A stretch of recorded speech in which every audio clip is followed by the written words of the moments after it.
Pero tingin mo, ngayon December na ba dapat natin gawin yun? Kung ako, kuya, baka ano. Yo, what's up mga kabattle? Balita ngayon sa Flip Top community, gustong makalaban ni Mhot si Tipsy D sa ahon.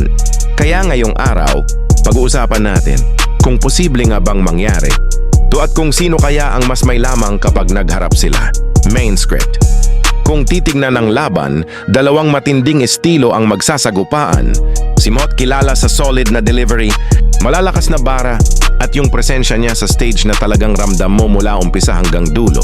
Diretso siyang umatake at walang paligoy-ligoy, lahat sa pool. Sa kabilang banda, si Tipsy D, kilala sa wordplay, malalalim na multis, at creative na setups na palaging pumapasok sa utak ng tao. Siya yung tipo na kahit ilang beses mong pakinggan, may bago ka pa ring mahuhuli sa mga linya niya. Ngayon ang malaking tanong, kung magtatapat sila, kaya bang tapatan ni Tipsy D ang bigat ng bara ni Mhot? O si Mhot na ba ang bagong magiging pader na mahirap daanan ng mga top-tier MC? Ang sigurado lang, kung matutuloy itong laban na to sa ahon, isa itong classic showdown ng bangis versus teknikalidad. Laban ng bigat ng presensya at bagsik ng bara, kontra sa lalim ng wordplay at malupit na multis.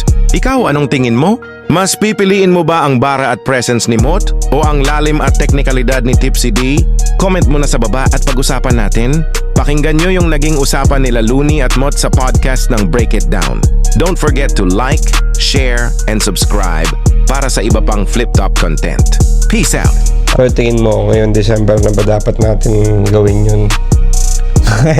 Kung ako, kuya, baka ano. Ikaw, kung may iba ka pang plano ya, sa akin, pwedeng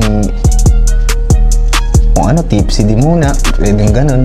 Nandun ba yung ano mo ngayon, crosshairs mo na kay Tipsy, di ba? Kasi Wala naman, kuya. kasya pa daw sa iba, di ba? Kasi ngayon sa atin, yun nga, parang medyo naging komplikado na yung sa three-way.